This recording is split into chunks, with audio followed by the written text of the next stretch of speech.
Hi, this is Mark from LongIslandWatch.com. Today, we're going to check out some, dare I say it, boring Seikos. Usually on the channel, when I feature a Seiko, it's some kind of a Prospex dive or a Passage. Definitely they're higher end, nicer things. Today, I've got four watches from them that are part of, I guess, the spring 2022 release.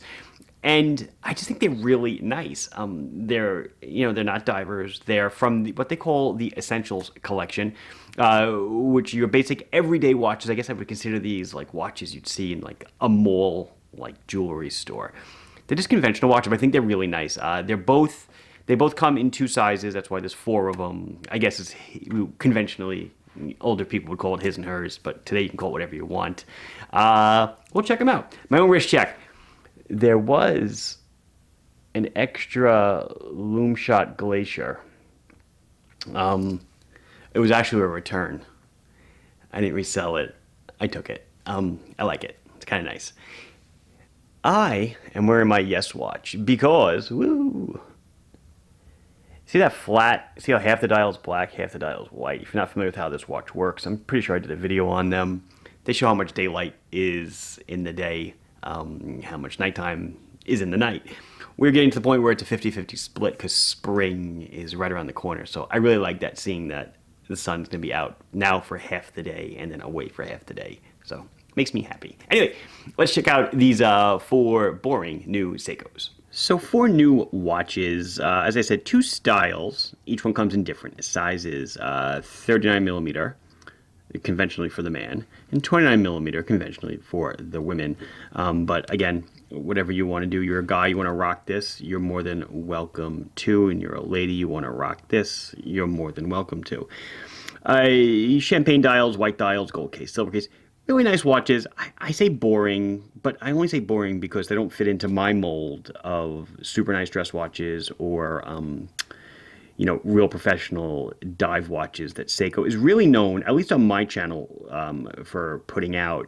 Years ago when I started to become a Seiko dealer, they shared with me, the top 20, 30, 50, 100 SKUs in the country. And they were nowhere anywhere near the watches I thought they would be. They were the pedestrian, everyday watches. So I'll go over them pretty quickly. What's really cool about all of them is that they all have sapphire crystals. I think that is such an awesome upgrade, and they're all priced relatively affordably. So if I forget to give it the price, it's all on the tags. This guy's $250. This is the SRK 050 or 050, I should say. I'm usually a stickler for O's and zeros. Gold case, nice cabochon on the crown, brown leather strap. Getting ahead of myself. So 39 millimeters in diameter, 8.5 thick. It's a quartz watch, obviously. These are all quartz. I probably should have said that if it's not obvious. 8.5. 46 on the lug tip to lug tip. Really, really nice size. Solid press down case back. They are quartz movements. So it's a battery type movement. As I've said in the past, that Seiko, on the lower ends of things, is more and more getting away from solar. This is a 6G28 movement, regular two-hand movement with offset seconds. You can see that little seconds hand at the bottom beating away at the subdial at 6. As I mentioned, it's a flat sapphire crystal, 15 years of water resistance, 20 millimeter lug, brown leather strap, matching buckle. Woo. Weight, 48 grams. So it is super duper light. It's a lightweight, small watch. No loom. The dial is just white, but it gives that appearance of being an enameled dial. It is a pure white dial. Beautiful traditional style hands and a nice stick on the subdial. See at the bottom it says Japan. It's not made in Japan, but the movement is okay. Got that? Really nice. Gold dots at the hours. Roman numerals. As I mentioned, the cabochon on the crown. Pull out the crown. Change the time. I'll just say it once. It's worth mentioning because I see a lot of people key in on it if you're not familiar with watches. The traditional way of doing the Roman numeral 4 on a watch is indeed 4 lines. In modern Roman numerals, of course, we say it's IV. There's a lot of speculation on why this is done. The best reason I've ever heard is that the 4 lines offsets the 4 characters that are on the opposite side of the dial for the 8. I've heard different clockmakers things and stuff. It doesn't make a difference. 4 lines, it's not a mistake. It's the way a lot of watch and clock makers conventionally do it. I'd love to see a watch that said IV here and just see how it looks. But anyway, so this is, as I said, the larger version. This is SRK 050. So let's just hop right into the smaller version. This is, hello, this is SWR 072. And the price on this one is $215. Same sapphire crystal. Everything about this is the same. It's just a smaller watch. 29 millimeters in diameter, so a super small size. Oh, look at that. Seiko usually does not put... I'm shocked. I've been selling Seiko for over, for decades at this point. They usually don't put plastic on the crystals, because it wasn't on this one. And every Seiko I've ever reviewed virtually never has plastic. But I'm looking at some of the others here, and... yeah, they just might. Anyway, you can see it there. I'm not going to peel it all the way off. It's the same watch. Okay, 29 millimeters in diameter, 7 thick, so a little bit thinner. 35 on the lug tip to lug tip. Solid case back, 50 meters of water resistance.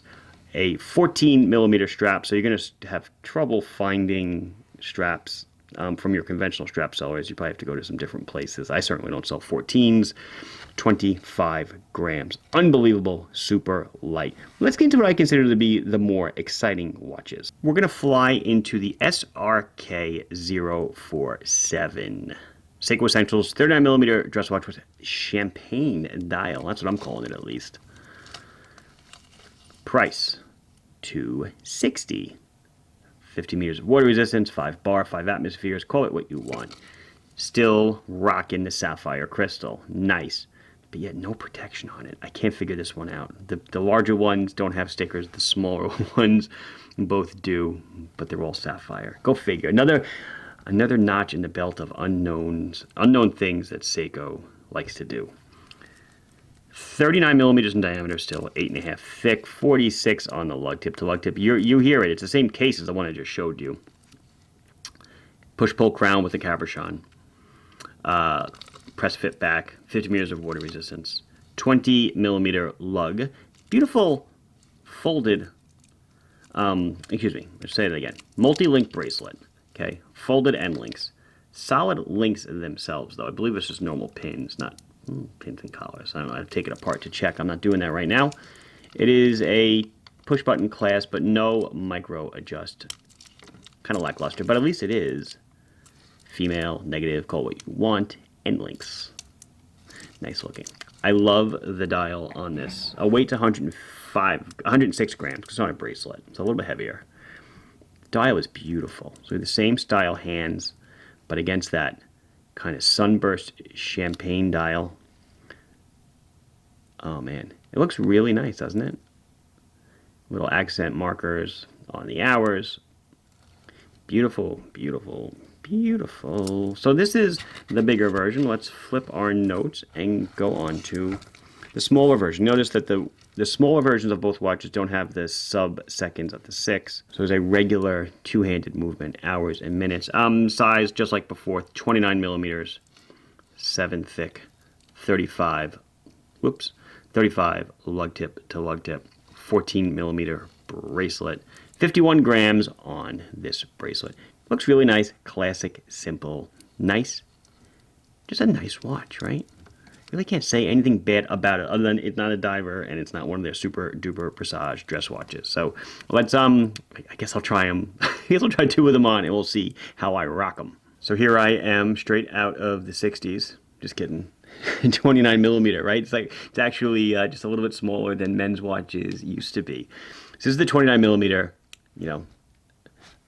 on my wrist. It looks fine. It does not look fine. It looks really small, doesn't it? It's amazing how things have changed over the years. But comfortable. And if you're curious, I'm a 6 3/4 inch wrist, right? So there's actually not much bigger this will go. I'd say you're looking at about a 7 to maybe a 7 1/4 max that this is going to fit. Let's try on the larger one. I dig this. I am not a fan of gold watches, so I'm doing these two instead. Above the bone, below the bone. 39 millimeters sounds like a small watch by today's standards. I guess it kind of is. It's right in the ballpark, I guess, just under the normalness, I guess, of 40, 41, maybe 42. But because it's got a small bezel, very small, polished bezel, the glass is rather large. I would say this glass is almost definitely larger than what you find on an SKX 007 diver. So it wears larger than you would think, and the use of the negative end links really makes it hug the wrist beautifully. So it's a nice watch, nice job. Gonna fit under a shirt sleeve or a sweater or sweatshirt if you're rocking one like I do every day in the winter, and then soon to be short sleeves in the spring and summer. So that'll do it. This has been Mark from LongIslandWatch.com, showing you a bunch of new, nice Seikos, right? Please like the video if you enjoyed it. Subscribe to the channel if you have not done so. Questions or comments or anything else, you put it down below, and I'll be sure to address it as soon as I can. Thank you very much for watching. Bye-bye.